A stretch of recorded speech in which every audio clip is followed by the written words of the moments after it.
In the 2 or 3 weeks that I've used the Razer VIPER V2 Pro, it's fairly easy for me to say that this is an insanely good mouse. But that statement is way too generic for me, so in this video we will go in deep to find out why exactly I think that the Razer VIPER V2 Pro is 10 times better than the Razer VIPER Ultimate. So we will of course review the VIPER V2 Pro, but we will also find out as to why exactly do I think that lightweight is so important with the shape. Starting with the quality of the Razer VIPER V2 Pro, there is no shell flex and no creaking whatsoever, and only a very small amount of rattle when I really shake the mouse. It's extremely well built, just like the Superlight, especially when you consider the weight. No issues whatsoever that would affect you in real use. The wobble on the main mouse buttons is minimal, as there is pretty much none on the left mouse button, but there is some on the right. But this is nothing that I can reproduce in real use. The side buttons also have minimal travel and they are easy to actuate. The side buttons actually feel very premium in my unit. These have to be some of the better side buttons I've tried for gaming and overall use. The travel on the main mouse buttons is also very limited, but it does have some post travel, but that is very needed in my opinion. The clicks will feel softer and easier to spam with some post travel. From that we can get to the click feeling with these Razer V3 opticals. They still do feel mushier than some mechanical switches, but the actuation is crispy and tactile. But they are a little bit harder to actuate than the M42 wireless clicks and the Superlight clicks.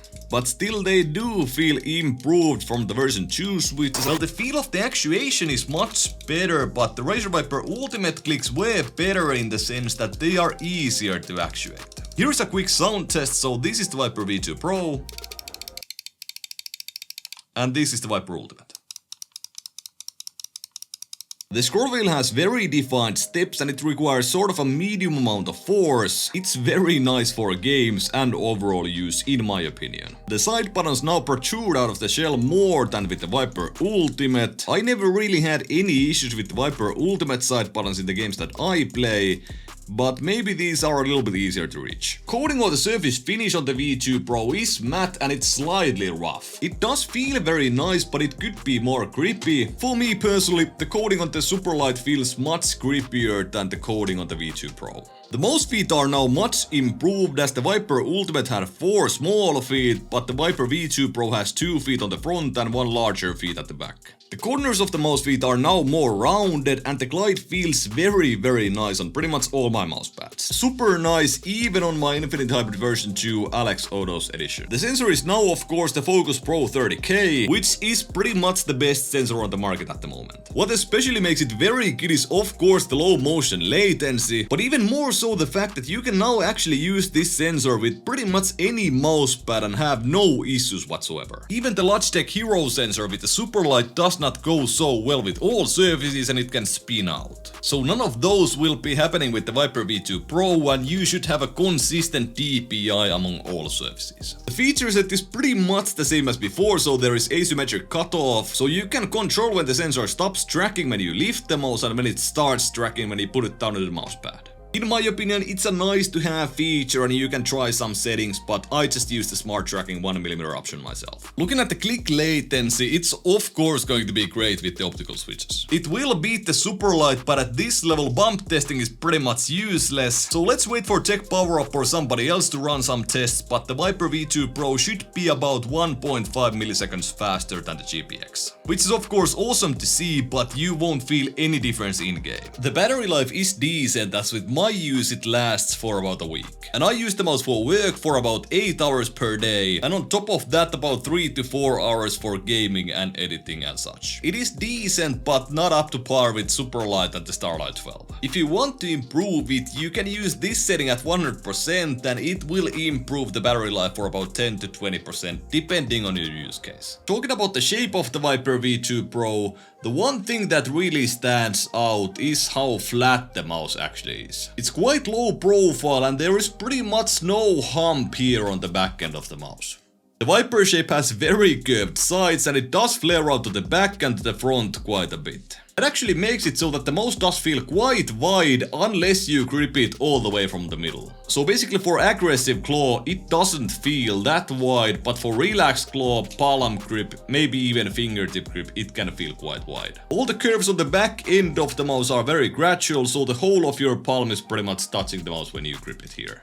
Compare that to, for example, the Superlight, which has a hump towards the back of the mouse, and it's not quite as wide as the VIPER V2 Pro from the back end of the mouse. Therefore, your palm contact is mostly done on the middle of the mouse. And the same exact thing applies with the Pony Symmetrical Chew, which is basically the VIPER mini shape. With this and the Superlight, I have a lot of control because I can pretty much squeeze the back of the mouse towards these two muscles right here. And I really can't do it as well with the VIPER Ultimate because the back is so wide and there is no hump whatsoever. Doesn't really feel comfortable in the least, and I do not get any extra control from this. So the idea that I have is that you can actually support quite a lot more weight on a mouse if you have proper contact with your palm and the mouse. So of course the location of the hump and the shape of the back of the mouse matter quite a lot with this. And if you want to support or control a mouse with your palm, you kinda need to stick it between these two muscles, which I do not know the names of. You can clearly see that when I make this claw-like hand, there is this little ridge where I can place the hump of the mouse. So let's take the Logitech G305 as an example that has this diamond back and somewhat pronounced hump here. Because of the diamond back, I can actually easily lift the mouse without even holding it with my fingertips. I can do the same easily with the Xtrfy M42, but I can't do it with the VIPER Ultimate because the back is quite wide and there is no hump whatsoever on the back end of the mouse. Which means that I can't provide much control with my palm, although there is a lot of palm contact.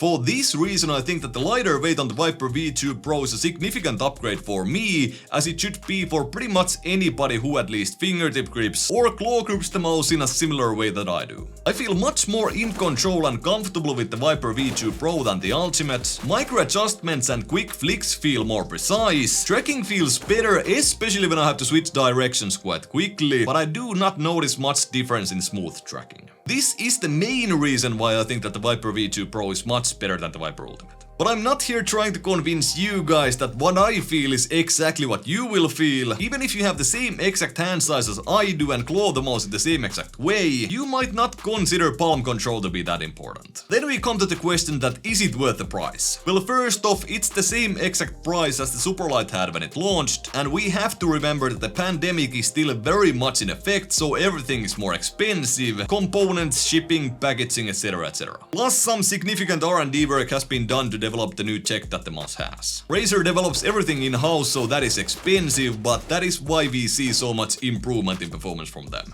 So I'm not at all surprised for this price tag, as Razer mice have always been very expensive, and I for sure would much rather get the V2 Pro over the VIPER Ultimate even with the price difference. But at the same time, I'm of course not happy with 160 euros. Without the pandemic, I would think this mouse would be about 120 bucks or 130 euros, which I think is okay for a premium mouse like this. If you think that it's way too expensive, let me know in the comment section as to exactly why you think that is. And also, if you're not quite sure if you want to get this mouse or not, in about 2 to 4 months the price should drop, so maybe you should wait. And finally, the last question is that is this mouse better than the Superlight? Well, of course I'm not gonna tell you that in this video because I need to milk more content out of the VIPER V2 Pro. You can expect the VIPER V2 Pro versus the Superlight video in about 2 weeks. But of course it's going to be about the shape and whether you want something that has more curvature on the sides and a flat low profile, or something that's higher profile and has more of a hump and basically no curvature on the sides at all. Thank you so much for watching. If you enjoyed the video, hit the like button. If you enjoy my content, hit that subscribe button, and see you in the next one.